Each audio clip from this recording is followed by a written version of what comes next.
Your film is now ready to be shown.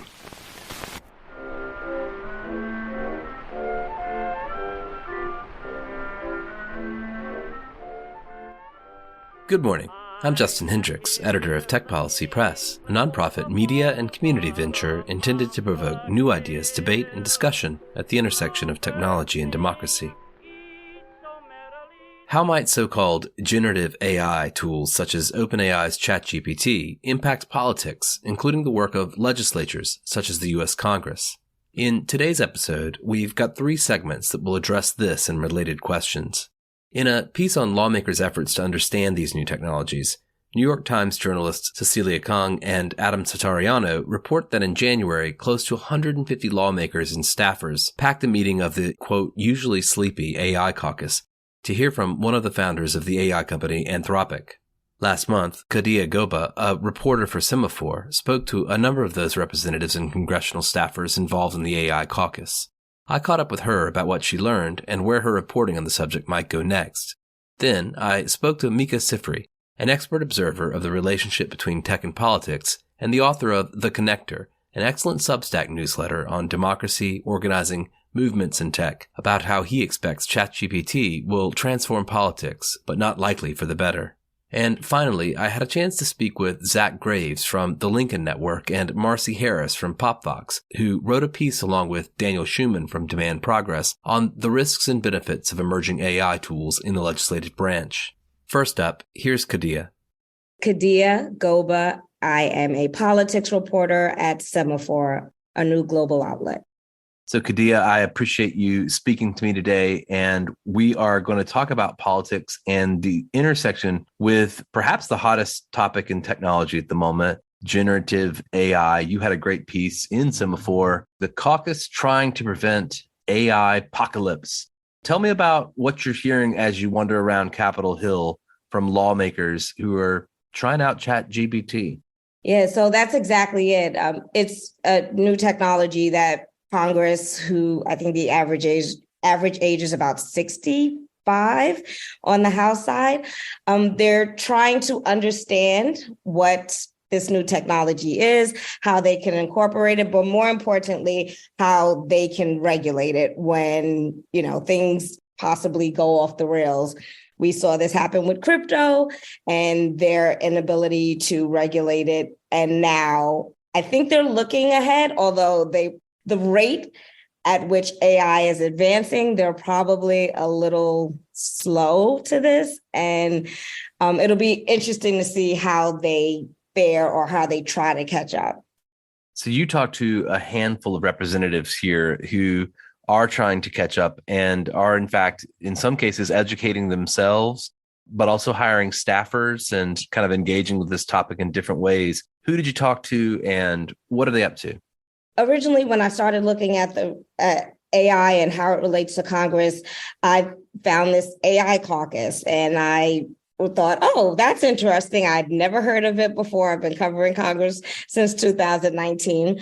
First person I reached out to was Don Beyer because he had this great article in the Washington Post that said at 72 years old, he was going back to college to get his master's degree in artificial intelligence. So I called him up, super happy to speak. And then I understood that apparently this caucus started with 5 people a couple of years ago, and now it's at 30 something, maybe 34. I have it in my reporting. And essentially, there's one person, Representative Obernolte from California, who he also has a master's in AI. But in general, these are people who are interested, members of Congress who are interested in the technology, who want to learn more about the technology, who understand that they are very behind on the technology and want to keep up. And they want to be able to talk to their 435 members in the House. They want to be able to communicate what this technology can do and how they can, like I said, regulate it beforehand. Byers was extremely helpful in letting me know that some of the caucuses, and Obernolte as well, some of their agenda is to, like I said, educate people, but they also want to bring people internally. They want staffers who are familiar with it so they can play with the technology and which is already happening. They want to, like I said, regulate it. And then they want to, there's one big push about a committee that Representative Liu from California wants. They understand that they're probably not going to have the capacity to do all the regulation and that they're going to need like an FEC or an agency that actually takes control of it. But before they do all of that, they need a commission, Congress, a commission to study the commission or to study how they should go about doing things. So I say all that to say they're at the very beginning stages. This is about a couple of dozen members of Congress who, like I said, are interested in technology, and I want to see where it goes from here. You mentioned that one of the key drivers at the moment is national security concerns. Can you speak to that a little bit? Of course, most of the executive branch sort of focus on AI has been related to either national security, but more recently, we've also seen this sort of blueprint for AI. I wonder if there was any kind of awareness either of that effort or of some of the related efforts around national security issues. So they understand that the technology is there. Their best bet is, and what the caucus was saying, is having hearings so that they understand what the advantages and disadvantages are with relation to national security. Now, a good indication about why they're focused on that, or that that they're focused on that, is one, they said so, and two, some of the committees that are interested and that I've understood and are going to have hearings on AI and specifically related to ChatGPT are Homeland Security, Infrastructure, House Armed Services. They understand the implications around national security. They just need the knowledge around it, and they don't have that. I talked to a couple of people on background who said some of their members they have no idea how this is going to impact. And some of the stuff that internal meetings that they've had are just like discussing that they should actually know about it. So really, again, I can't stress that this is at the beginning stages. You probably know more about the technology and how it impacts national security, but they are learning that on the fly. One of the things that you point out in your piece is that the lawmakers are at least somewhat aware that they're kind of behind the ball, at least with, in respect to the EU and where the EU is on AI legislation. Do you feel like they, feel competitive somewhat, that perhaps they've been beat to the punch by lawmakers across the ocean? Yeah, so that's a good question. I think one of their biggest concerns is actually China.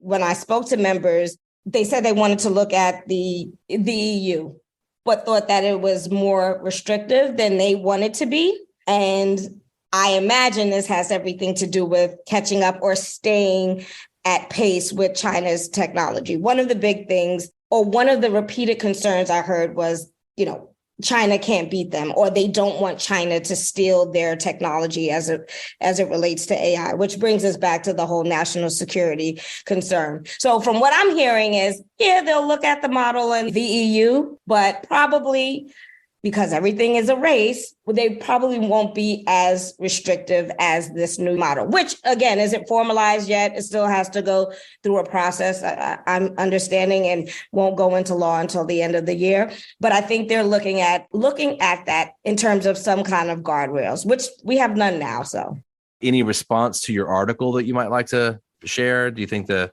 House caucus on AI grew as a result of reading this, or I don't know, anything at all you want to get across? I thought it was interesting that some of the members I talked to were open about some of their colleagues not having any interest in this. And I think those are some of the people they want to reach out to, so they understand that this is not about, like I mentioned in my reporting, robots and lasers, red lasers. After the piece published, I found it interesting that people started to reach out, members of Congress that did not get back to me in time and wanted to introduce or talk about the technology. I also thought it was interesting, I didn't mention in the piece, but the Senate had an AI caucus and it kind of disappeared, but they said they were going to be bringing it back this year. But probably the most fascinating thing where people on the outside will appreciate is how offices are trying to incorporate AI, especially ChatGPT. We've already had members like Jake Auchincloss. He was one of the first members to give a speech that was created through ChatGPT on the House floor. I had some staffers telling me that they were responding to their constituents using ChatGPT. One of the more funnier anecdotes is one staffer, I think it was Byers' office, said that he tried to write an op-ed piece and it just wasn't good. But when he tried to write a piece or write a piece that would pitch the op-ed, that was actually better than the op-ed, which would probably make his job obsolete because that is his responsibility to pitch his boss's, talking points. So I thought that was very interesting. And I actually did talk to some of the, opposition research people. It's not in the piece, but I talked to Oppo research people who are also incorporating AI or a model of ChatGPT into how they process information. That's interesting. Can you tell me anything more about that? Sure. Their experiments with that? Sure. So I'm hoping to possibly write something down the line. It's not as sophisticated as what OpenAI did, but they're using models from whatever free software is online where a lot of tech people have access to. And they're using it not for gathering, but how you analyze information once you have it. So after people get after researchers and gather all the information, they're dumping it into some kind of thing. And then the algorithm then analyzes it and organizes it so then they can start pitching it to individual people. I thought it was I'm looking forward to writing that piece, but I thought it was very interesting. And I can tell you American Bridge is actually using that right now. It'll be interesting if they use ChatGPT, but he's working on a separate model that kind of curates the information specific to campaigns. I've talked to multiple people, in journalism communities that think about kind of, tech-enabled journalism, AI-enabled journalism. And I know that ChatGPT is particularly good at structuring information, writing little bits of Python, doing all other kinds of tasks that are necessary to, help you structure large amounts of data from, let's say, an Excel sheet or some other kind of unstructured data that you want to use in your reporting. So it makes total sense that folks are doing that. I'm just curious. One of the things about Semaphore is, you're able to kind of add your view. So maybe I'll add your view, before we close this out. Are you excited about these technologies? Do you intend to potentially use them in your reporting process? And are you at all kind of concerned about getting lots of automatically generated pitches? I'm sure your inbox is already overflowing with PR material. Oh, that's a good question. I think, we're way off in terms of the analysis part of this technology. And it's probably going to be very advantageous for reporters for research. But in terms of sussing out the information and understanding what is appropriate for the specific article you're writing on, I think that still needs a human touch. And I hope that still needs a human touch. And no, I don't think they can compete with me in terms of Khadia's view. So that's a very, very good thing. We won't expect you to be replaced certainly anytime soon. Hopefully that means we'll have the opportunity to come back to you and see what this caucus is up to in 6 months or a year. For sure. Thank you so much. Thank you for having me.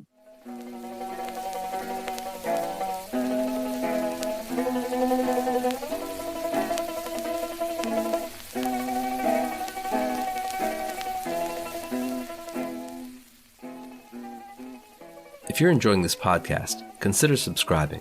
Go to techpolicy.press/podcast and subscribe via your favorite podcast service. While you're there, sign up for our newsletter. Next up, Mika Sifri.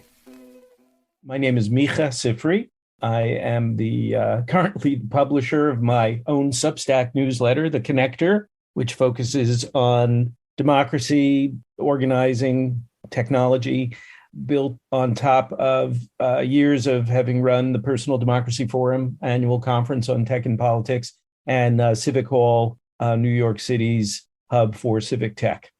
Mika, I'm so glad to speak to you today about this column you had in your Substack, how ChatGPT-3 will transform politics, probably for the worse. So you're one of a number of voices who are thinking about right now the implications of large language models on politics, how these various technologies, which have achieved extraordinary, propagation in a very short period of time, may change our politics. This column reads like your first thoughts, your first observations. It sounds like you've been playing with ChatGPT.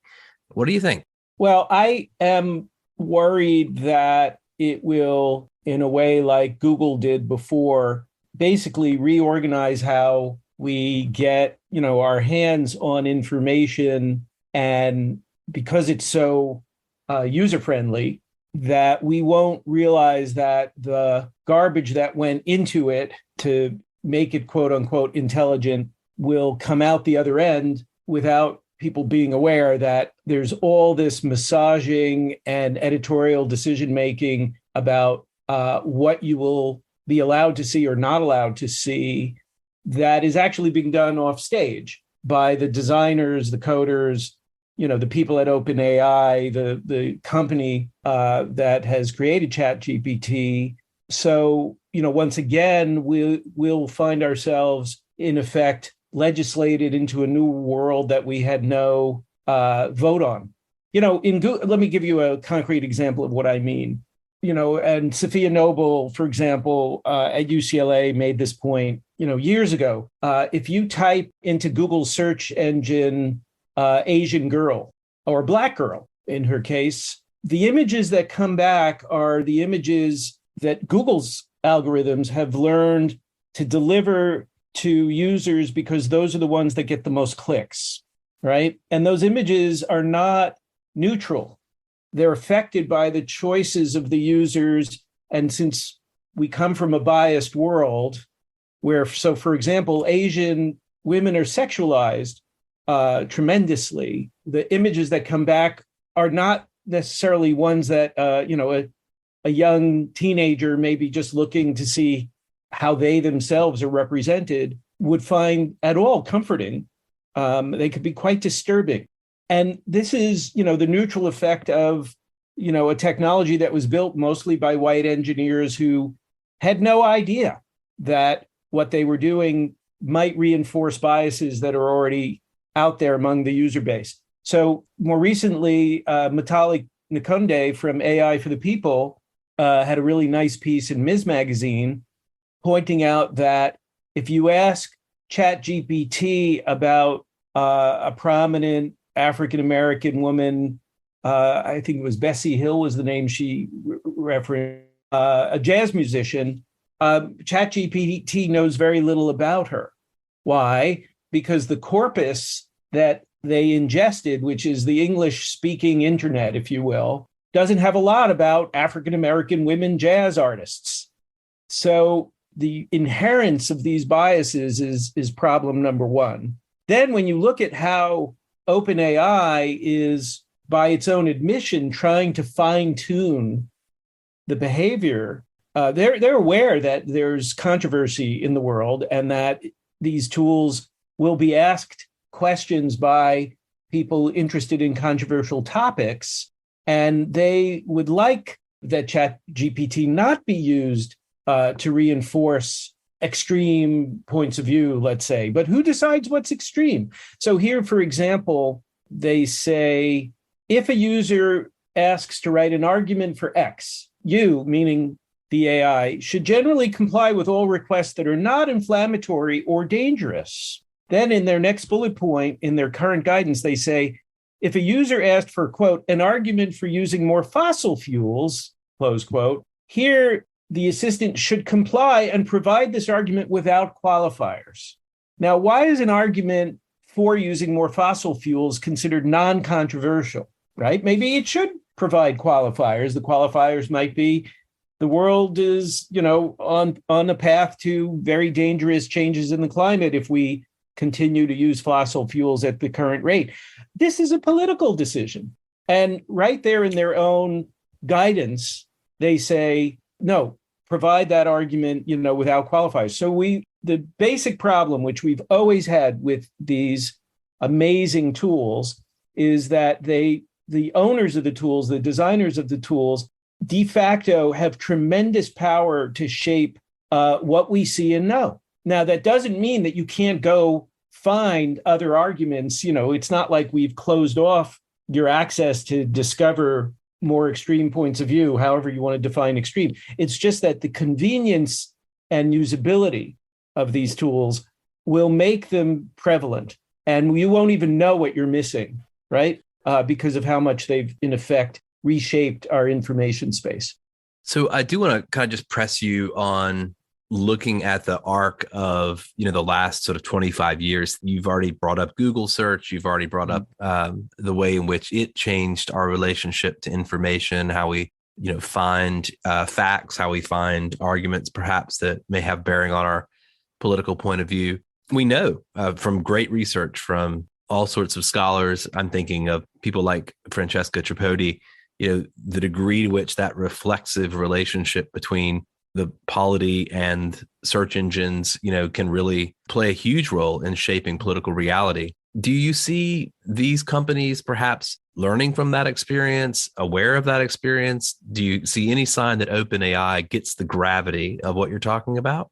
It's hard to say because, they're only partially transparent about their own internal process. And for the same reasons, I suspect that Google, say, or Facebook or any of the other big tech platforms have always been shy to reveal, what their internal processes actually are. Because again, once you create such a powerful tool for focusing attention and knowledge, everybody wants to game it, right? And if you explain how your algorithm works, you make it easier for the bad actors who want to game it.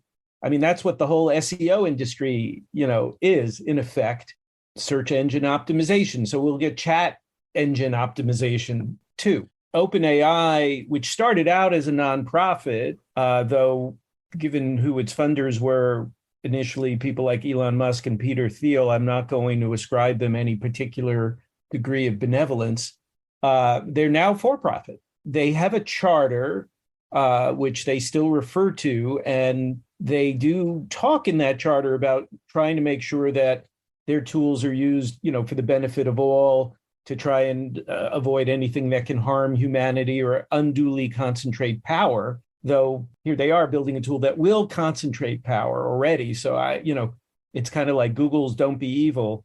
Well, who's defining what's evil?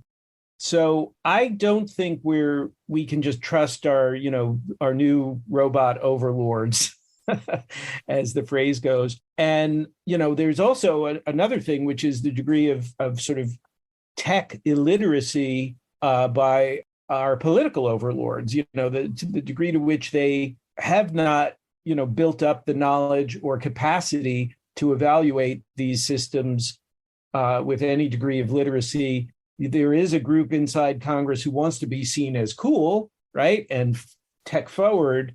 They were last seen promoting, and maybe some of them still are promoting, cryptocurrency. We can see how well that's gone. Yeah, they argue that we need to advance cryptocurrency because of financial inclusion. I think the right word is predatory inclusion. The better to prey on more gullible people. So I think we face a challenge in that the right place to address how these tools will operate in our society is government and regulation. But that, muscle needs to really be built up much more. I do think the Biden administration is trying. We've seen some very good statements, guidances come out of the White House Office of Science and Technology Policy that I think are helpful. But where is the institutional capacity going to live, right, inside the government to actually go head to head with the promoters of this stuff? And let's not forget, there's a kind of narrative seduction underway, even in how the people pushing these tools talk about them, and then us journalists who have the daily job of translating, fall into a shorthand about this as even referring to it as artificial intelligence. At best, it's augmented, not artificial. And it's certainly not intelligence. These tools are not thinking. When they say that, Microsoft's version of ChatGPT hallucinated, that's a human word for, something that happens inside our brains. It's a metaphor for what happens when a chat tool responds with weird responses, but it doesn't mean there's a brain in there having a hallucination, right? But the narrative language itself is seducing us. And I think that's a real danger as well. You can imagine ways that this can make life easier or, automate certain tasks that today waste our time. I can certainly see that. At the same time, I can see how it would get weaponized to further game a political system that is already gamed a lot by, AstroTurf lobbying, for example. We ain't seen nothing yet in terms of, what you could use a tool like this in terms of generating fake letters to members of Congress that look like real constituent letters because the language is slightly different in each one. There's so much that this could do to further break, what we need in terms of authentic communication and replace it with just sort of ersatz, untrustworthy kinds of communication. And I don't think that's healthy at all. The speed at which this is rolling out makes me quite nervous. Mika Sifry, thank you so much. It's always a pleasure to talk with you, Justin.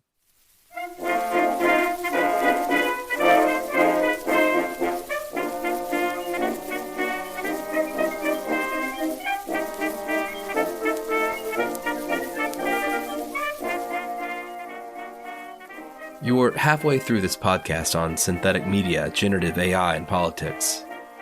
In a recent piece in Tech Policy Press titled Bots in Congress, The Risks and Benefits of Emerging AI Tools in the Legislative Branch, Zach Graves, Marcy Harris, and Daniel Schuman wrote that Congress must take a deliberate approach to test and learn how these technologies can be applied and to set boundaries that acknowledge their limitations. I caught up with Zach and Marcy about their ideas and when you should anticipate that your representative might take up new tools powered by large language models. Zach Graves, I'm Executive Director of Lincoln Network. We're a right-of-center tech and innovation policy group founded in Silicon Valley in 2013. I'm Marcy Harris. I am CEO and co-founder of popvox.com, which is a neutral nonpartisan platform for civic engagement, and executive director of the nonprofit Popvox Foundation.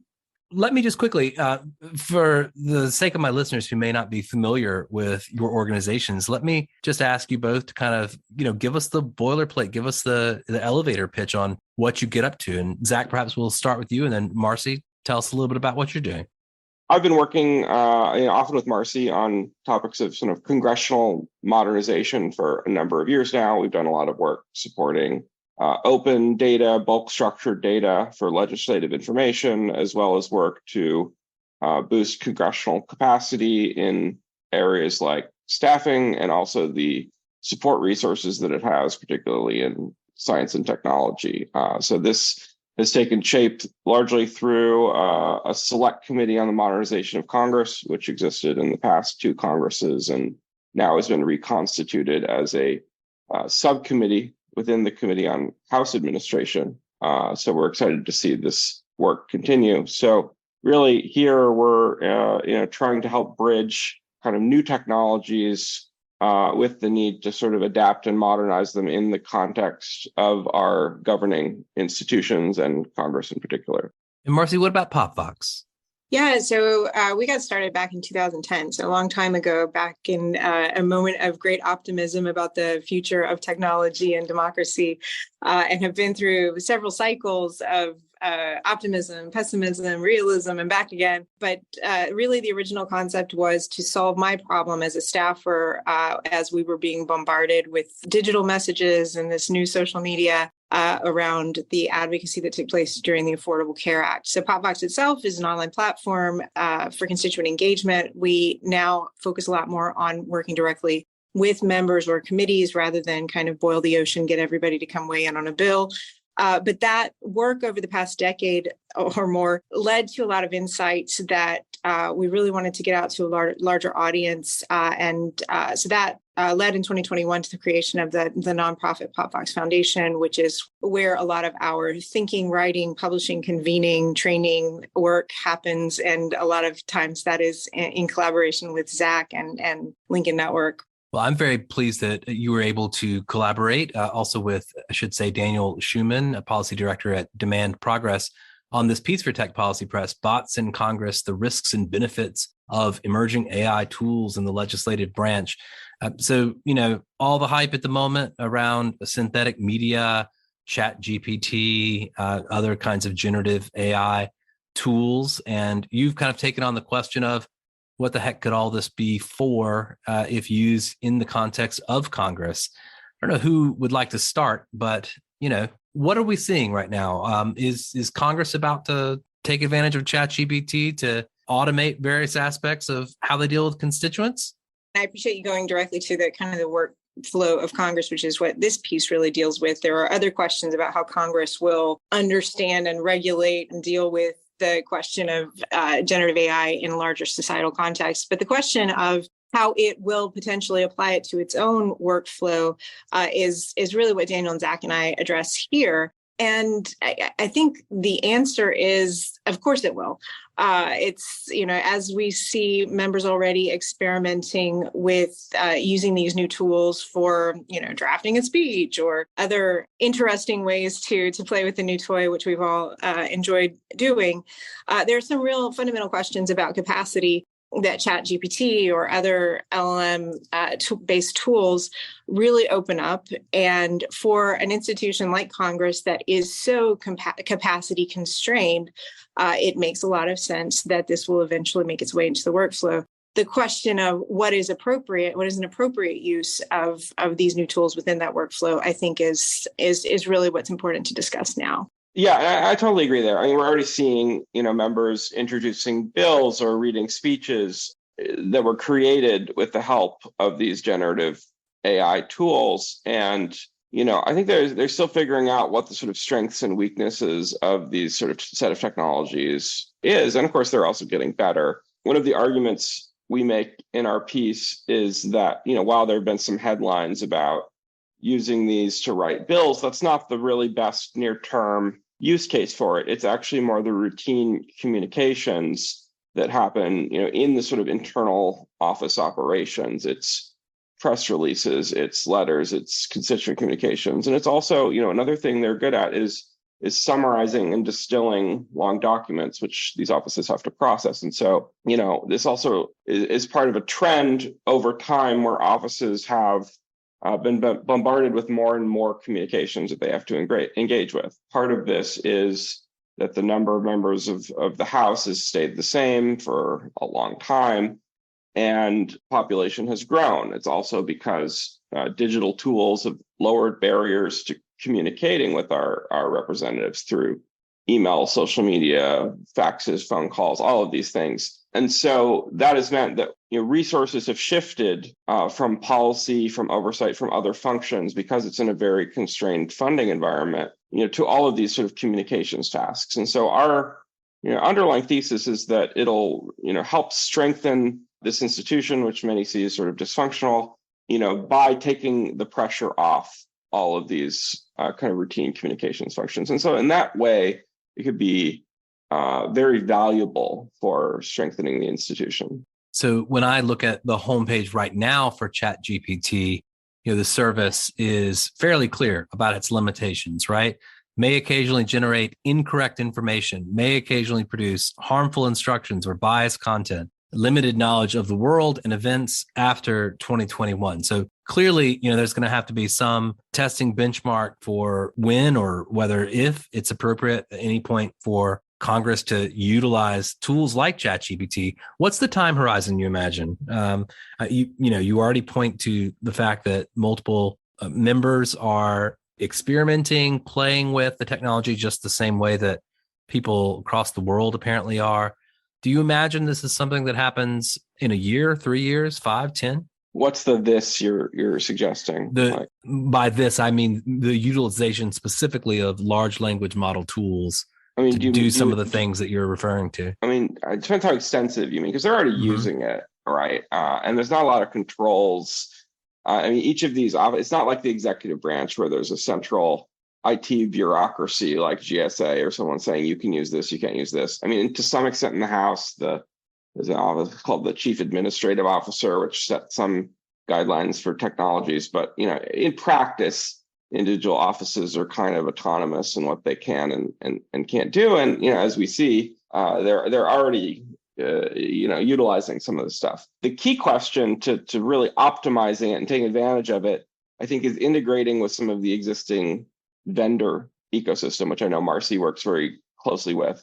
For example, there are these tools that help them process constituent communications and casework, and integrating to the back end of these tools, I think, is going to be really important. I'll kick it over to Marcy, though, if she has other thoughts here. Yeah, I think probably many listeners understand that a lot of the work of a congressional office is correspondence based. So even things like drafting a letter to an agency or, drafting a response to constituent communication or drafting a 1-minute speech congratulating the high school team for winning their game, these are not sensitive, in most cases, not things that require specialized current knowledge. It really is just that drafting function. So I think there's the opportunity for the tools to be very helpful. Again, the human has to still review it, make sure it's factual and addresses the issue. And for a member of Congress, that is something that they want to say on the floor of the House. But I think, in a lot of cases, as Zach said, this is already being used or at least experimented with. The real capacity gain will be when it's more integrated into the tools. Now, notoriously, congressional CRMs, it's a closed market and not a lot of incentive to be very, innovative on its own. Sometimes these CRMs are the last to integrate features that are available in more commercially available platforms broadly. But there's the opportunity there, I think, for a lot of capacity gains. Some of the caveats on the ChatGPT page that you mentioned, Justin, are kind of the same caveats that would come with an intern who do a lot of the work on Capitol Hill, and we love the interns, but I think you can see these kinds of tools in a very similar way as the first draft that then needs to be reviewed by somebody with decision-making power or a little bit more context. It's the other task that Congress does that I think we addressed in the piece and Zach mentioned probably should be a bit of a slower rollout. So we're not going to see ChatGPT or any other large language model writing legislation or dealing with complicated policy considerations in the near term.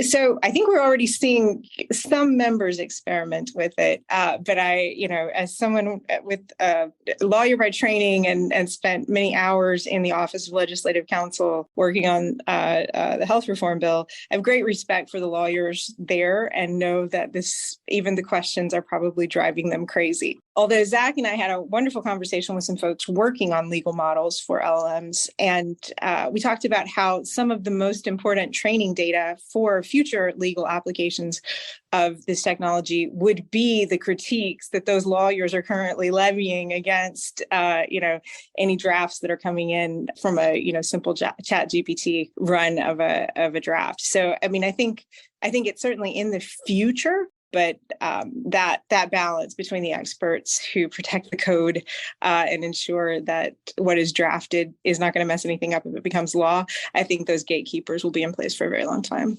There's certainly like a need to. There's certainly a use case to have kind of a bill writing kind of tool, and I think it's possible that we could develop one as the technology improves and as Congress sort of gets interested in these kinds of modernizations. I think it's not the most obvious near-term thing, and it's not something that could be ultimately useful, but isn't the highest value add right now. And the reason for that is that really highly specialized areas of expertise and knowledge, particularly ones like this that have a really high cost for errors that slip through. You're going to need a lot of kind of human reinforcement learning or similar kind of training methods that would be very specialized around this set of issues. And so it would take a big investment to develop expertise that probably doesn't exist internally or in the vendor ecosystem, and it's not clear that it would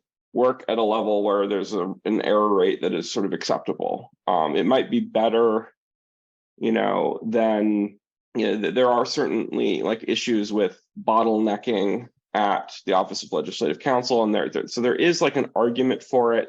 But I think, the communication side is a much clearer near-term use case. And also, I think, it's not just generating bills, but sort of analyzing all of the sort of regulatory matter out there and the statutes that are out there, and thinking about, using that to inform, what should we do, what bills should, what statutes haven't been authorized that are still getting funded, or here are a bunch of regulations that we haven't touched in 50 years, maybe we should look at those, or here are inconsistencies between these two different sides. Like, there's a lot out there where statutory analysis could potentially be useful, but I think Marcy and I are both skeptical. It's interesting, our co-author Daniel was a little more favorable to the idea, but I don't think we'll see that really in the next few years.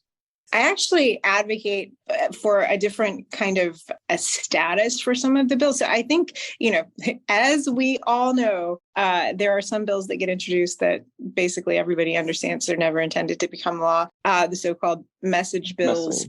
Nobody likes to admit that they're introducing a message bill, but let's face it, many people are introducing a message bill. I think that, and Zach and Daniel and I have discussed, there's a possibility that you could use a system like this to draft a message bill, and it could have a status that just said that it was not yet reviewed by Legislative Counsel, that would allow it to proceed and not be a part of that bottleneck that is backing up the expert lawyers that are working on bills that probably do have a better chance of getting a vote. So I think there could be an opportunity there for kind of a first level drafting piece. And the other place where you can have utility is sort of understanding what's in the bills and what they do and how significant they are. You have these massive omnibus packages that tend to be more frequent now. You have even generating bill summaries quickly is an area that I think these tools could be really useful for. Currently, CRS does it, but they don't always happen quickly and not on every bill. And so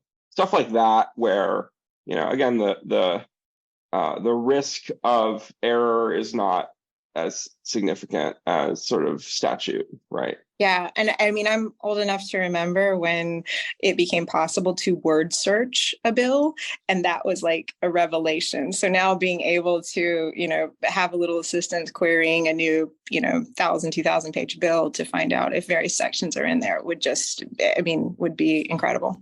One thing I liked about this piece is that you do list out a handful of bullets, things you think Congress should do to consider how to realize the benefits of the use of these types of tools, get ahead of the issue, figure out what's a good way to use these tools, what's perhaps off limits at the moment, and where those thresholds are. But one of the things I wanted to ask you about is really this last section in the piece, which is really about how these tools might change the information environment in which Congress is operating. You talk about the rise of the lobbying machines. So what do you think will happen in the kind of broader legislative information environment? I mean, it's interesting because we're in an environment which is where there's a big, well-funded influence ecosystem, but it's not really clear that that's connected to outcomes or data in a very deep way. It's sort of like the pre-Moneyball era, of sort of DC sports. And there are tools that, big firms and others have already that, digest data and have their kind of models to predict, whether a bill is going to go anywhere or not, or, things like this. But I think there is an opportunity to really make it more kind of quantitative and metrics driven. Obviously, some things are always sort of outside of the scope of the data that you can get. But I mean, certainly that is an interesting angle. And the other interesting angle is that I think it could theoretically, if done right, democratize access to kind of influence and lower the barriers to different interest groups sort of organizing and exerting pressure on their representatives. So, you don't have to create a trade association. You don't have to hire a lobbyist for $20,000 a month. You can instead perhaps, deploy some of these tools. So, that would be really interesting in the same way that, kind of the Web 2 suite of technologies lowered barriers to certain kinds of grassroots activism. You could see something like that here. There is, of course, a darker side that we talk about as well. Marcy, what about that darker side? Can you imagine a world where essentially we've got massive amounts of sort of automated propaganda that are pelting members of Congress on a regular basis, perhaps worse so than today? Call-in systems deluged with synthetic audio. What do we imagine? Yeah, I mean, Zach's really the master of the dark worst case scenario. So I will default to him on that. But yes, certainly, I think we will see those kinds of things. I would give the example, though, I am not terribly worried about its impact, especially if the offices themselves beef up with their own tools to handle it. And, thinking about, let's say, the regulatory context, the public comments in the regulatory context, it's different than Congress. Those agencies are required to process every comment and to address any original points that are raised. But whenever I have these conversations and people are really concerned about how, these tools will impact the regulatory public comment process, I kind of say, well, does it matter? If a good idea, if a good, novel point of law is coming from computer generated comment or from a person, sitting in Idaho writing it out by hand, what does it matter? The agency has to consider novel points of law or things that did not make it into their analysis when they're raised. Public comments on a regulation are not a democratic system, so it doesn't matter how many you send. It's how many original points are made. It's a little different on the Congress side because it is still the case that members of Congress are kind of measuring by the word and by the pound to try to understand what their constituents think about different topics. And that's really where I think these tools may prompt a rethink completely about a rethink of that system completely. And that's where we kind of discuss in the piece. Maybe it provides an opportunity to go back to first principles. Is the goal to understand what constituents think about something? If that's the case, then there are better ways to do that than just waiting for somebody to write you a letter. Is the goal to hear a story of someone on the ground and how they're impacted by a policy? If so, maybe the member office needs to do a little bit more proactive outreach to actually find individuals. Is the purpose to find consensus, whatever it happens to be? Maybe this opens the door for more deliberative town hall meetings or for more kind of interview focused processes. But I think the kind of arms race of many more letters and many more calls responded to by many more, letters and other forms of response that an office could kick out, very quickly, hopefully brings us back to thinking, okay, what's the point of all of this in the first place? And thinking of new ways to do things. And we end the piece by saying maybe even that means getting in a room together. So more cacophony, more volume, essentially, shouldn't translate necessarily to responding to that with more automation, but perhaps we go back to meeting in real places and trying to find other forms of insight into what it is that people would like from Congress. I think there will be new value placed on that, and I don't see that as a negative. And we're, also already in an environment where, congressional offices and also agencies seeking comment are bombarded with information. The net neutrality at FCC comment was flooded with various bots on both sides. Even your average comment process is filled with a lot of junk if you follow these things on various APA proceedings at agencies. And Congress similarly is bombarded with all kinds of bulk communications and advocacy groups, some of which is legitimate, some of which is, more astroturfy. So I think, changing the nature of this, it could be like the shift from mass bulk advertising to targeted advertising, where it can be a little bit more precision and precise. I think as long as it's rooted in, kind of real people who are really in a district, and if it is ways to sort of amplify and augment and organize those people, I think that is generally a legitimate kind of function of the democratic process. Where I think there is a sort of novel risk is where, particularly like very capable nation state actors might use this to, go on YouTube and find some audio and spoof a donor and call a member, with a fake bot pretending to be them ahead of a crucial vote. But those are places where, our sophisticated capacities can help respond. Our intel community and law enforcement community can help address that. And we're going to have to build new tools to do that. But, there's already very sophisticated kind of efforts like that out there. And there's also analog ones that are unsophisticated. I think there was one a few years ago where a reporter pretended to be, Charles Koch and called a governor and got, a bunch of information that he shouldn't have. So these things, are part of the process. We're probably going to see some high profile kind of incidents that will spur kind of, reaction and rethinking. And I think that's natural. I don't think the risk here is at a sort of destroyed democracy level, as some people are saying. But they are real, and there are things that, that now is a very good time for our leaders to be proactive and get on top of it. I guess the last question does follow from that somewhat. You raise another point, that's just this thought about, whether these tools lead to more concentration of power, in the hands of the wealthy, the influential. Is there a way to avoid that? I mean, on some level, I suppose the democratization of these tools might mean the democratization of certain actions and organization of information and utilization of information, perhaps investigation of information that were only available to the wealthy and influential in the past might be more available to grassroots groups or individuals. Mm-hmm. But is there another way of thinking about that? How do we avoid AI tools, helping the already powerful?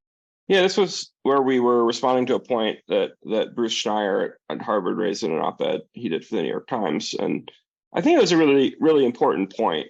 Of course, by democratization, we can mean a bunch of different things. We can mean that it's open source and open data. We can mean that it has a governance mechanism that is in some way kind of multi-stakeholder or otherwise democratized, and I think, there are several different kind of things we mean by talking about this. It's a little bit nonspecific. And I think here we're also being a little bit nonspecific because it's still, an emerging area. But I think, the basic point we're making is that these tools are not solely the province of large firms or governments, but are, kind of broadly accessible to be kind of created and modified and utilized by a range of sort of interest groups and factions and stakeholders. And I think that's the direction we're heading, even though training these models is very capital intensive. The moats don't seem to be very wide. And the evidence for that is that there are lots and lots and lots of startups emerging in the space. And we've also seen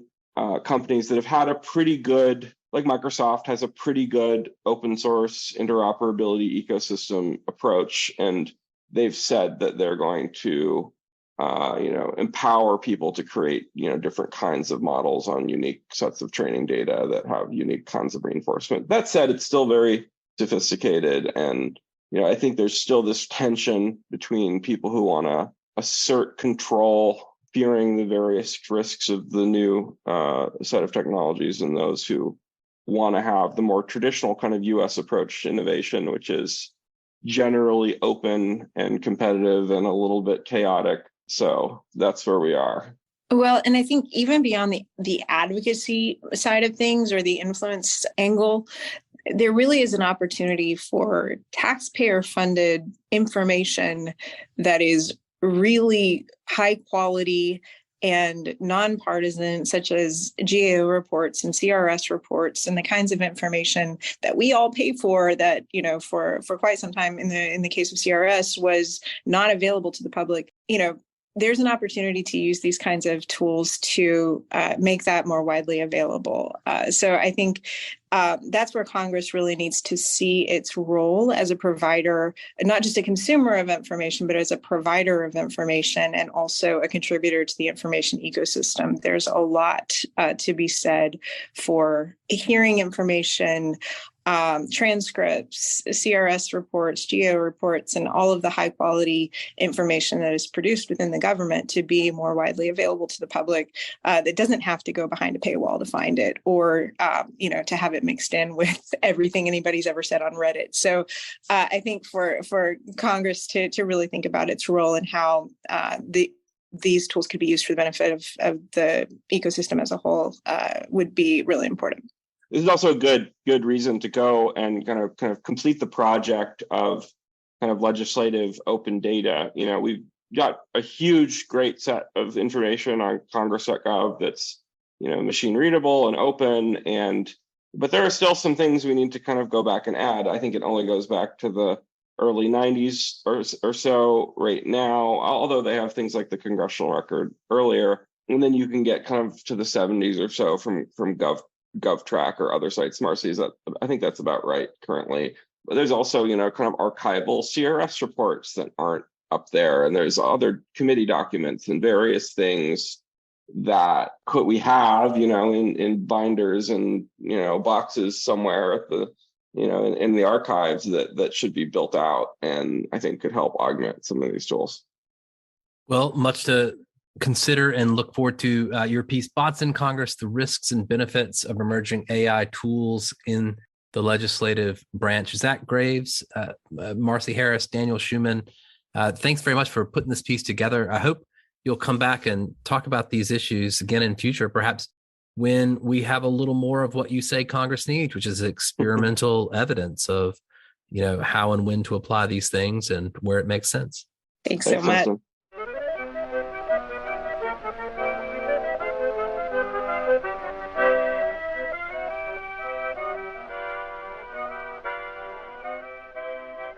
That's it for this episode. I hope you'll send us your feedback. You can write to me at justin@techpolicy.press or find us on Twitter @techpolicypress. Thanks to my guests, thanks to my co-founder Brian Jones, and thank you for listening.